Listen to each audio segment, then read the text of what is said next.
करायचा हा. प्रयोगाचे मुख्य प्रकार किती आहेत?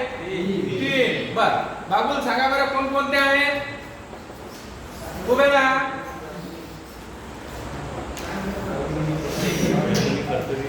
वा व्हेरी गुड. बसा खाली. खाली बसा. तर बघा खाली बसा तुम्ही. ओके काय हरकत नाही. तर बघा प्रयोगाचे मुख्य प्रकार आहेत 3. आता आपण एक छोटासा डायग्राम काढू की जेणेकरून तुमच्या ते लगेच लक्षामध्ये येईल. पहिला प्रकार कोणता सारायचे सांगा. उभे राहा. कर्मणी प्रयोग. कर्मणी भावे आणि कर्तरी. बरोबर. आता हे मुख्य प्रकार आहेत 3 प्रयोगाचे आहे का नाही. पण आता तत्पूर्वी तुम्हाला ही जी डेफिनेशन आहे किंवा प्रयोग म्हणजे नेमकं काय आहे की नाही याच्याबद्दल आपण चर्चा करणार आहोत किंवा समजून घेणार आहोत. तर आता हे प्रयोगाचे जे प्रकार आपण समजून घेत असताना सगळ्यात महत्त्वाचा जो अर्थ आहे आपला प्रयोग म्हणजे काय. आता हा शब्द आहे. या शब्दातून आता आपण बघणार आहोत की प्रयोग म्हणजे नेमका कसा तयार झाला किंवा प्रयोगाचे प्रकार तर आपण बघितले. तर आता याच्यामध्ये पहा वाक्यामध्ये आपण वाक्याचा विचार करताना कुठलंही वाक्य घ्या त्या वाक्याचा विचार करत असताना आपल्याला हे प्रयोगाच्या बाबतीत म्हणजे जे काही त्या वाक्यामध्ये असलेला कर्ता कर्म आणि क्रियापद हे त्या वाक्यामध्ये अतिशय महत्त्वाचे घटक आहेत हे शब्द आहेत. तर आता याची डेफिनेशन प्रयोगाबद्दल जर आपल्याला विचार करायचा झाला तर प्रयोग हा शब्द आपल्याकडे मराठी भाषेमध्ये संस्कृत या भाषेमधून आलेला आहे. आता प्रयोग म्हणजे काय त्याचा अर्थ असा आहे शब्दशः त्याच्यामध्ये पहा प्र अधिक यूज काय म्हटलेलं आहे. प्र अधिक यूज बरोबर काय आहे म्हणजेच याच्यामध्ये काय म्हटलेलं आहे बरोबर योग.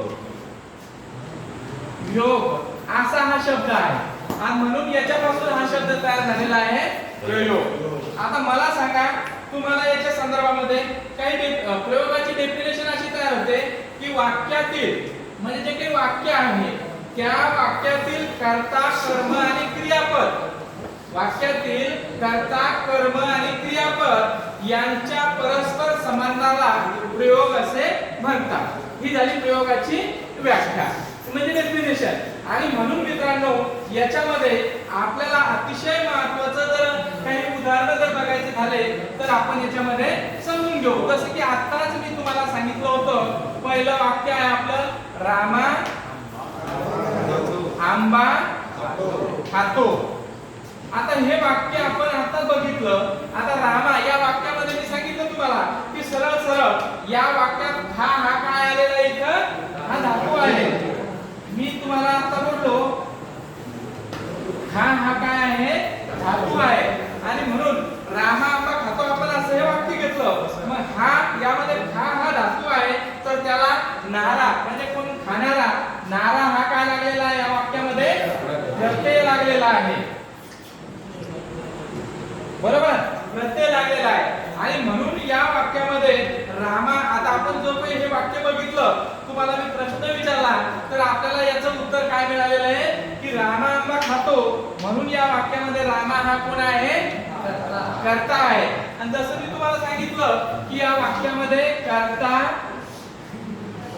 कर्म आणि काय क्रियापद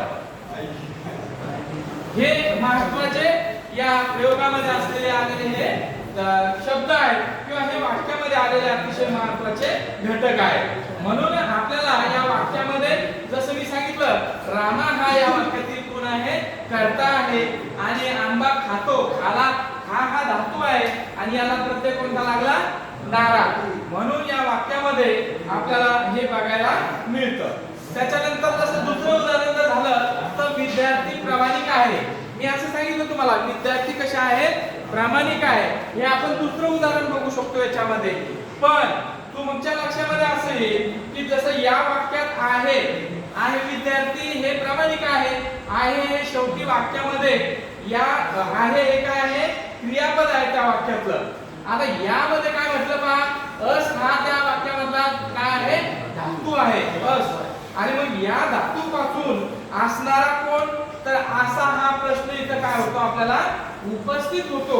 आता या प्रश्नाच्या माध्यमातून मग आपल्याला या विद्यार्थी काय आहे, प्रामाणिक आहे. मग विद्यार्थी हे उत्तर आपल्याला याच्यामध्ये काय होतं, मिळतं. आणि म्हणून आपल्याला विद्यार्थी हा या वाक्यामधला कोण सापडतो, कर्ता सापडतो. आणि म्हणून त्या वाक्यामध्ये कुठलंही वाक्य घ्या तुम्ही, त्या वाक्यामधले कर्ता, कर्म आणि क्रियापद हे अतिशय महत्त्वाचं आहे. किंवा आणखी तिसरं उदाहरण जर तुम्हाला सांगायचं झालं तर मी तुम्हाला सांगतो, मला दूध आवडते असं वाक्य आहे, उदाहरण आहे. उदाहरण असं आहे, मला दूध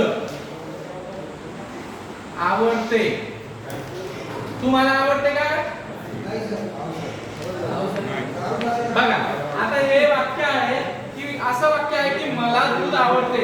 या वाक्यात क्रियापद कोणतं आहे? या वाक्यात मला दूध आवडते या वाक्यात क्रियापद कोणतं आहे? व्हेरी गुड, फार हुशार विद्यार्थी. क्रियापद आहे. आवडते हे काय आहे? या वाक्यातील क्रियापद आहे, बरोबर. आता या वाक्यामध्ये सगळ्यात महत्त्वाचा मुद्दा, आवड हा काय आहे? नाही, आवड हा काय आहे? धातू आहे, बरोबर. आवडते हे क्रियापद आहे, पण आवड हा त्या वाक्यामधला काय आहे? धातू आहे, बरोबर.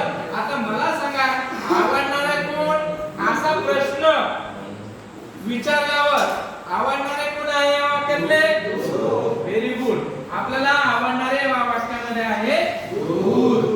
आणि म्हणून मित्रांनो या वाक्यामध्ये दूध हे उत्तर आपल्याला काय झालेले आहे? मिळालेले आहे. दूध हा शब्द या वाक्यातील मग काय आहे? कर्ता आहे. Very good. दूध हा काय आहे या वाक्यातील? कर्ता. म्हणून असं उदाहरण आहे, मला दूध आवडते. आवड हा या वाक्यातील काय आहे? धातू आहे. आणि आवडते हे काय झालं मग? क्रियापद झालं. आणि म्हणून या वाक्यामध्ये दूध हे काय आहे? कर्ता आहे. कळालं तुम्हाला प्रयोग म्हणजे काय? तर मित्रांनो अशा पद्धतीनं हे प्रयोग आपण इथं शिकणार आहोत आणि याच्या पुढे अनेक उदाहरणं दाखले देऊन आपण समजून घेणार आहोत. पण अशा प्रकारे आज आपण प्रयोग म्हणजे काय व प्रयोगाचे प्रकार कोणते ते अभ्यासले आहे. ठीक आहे मग? चला ओके.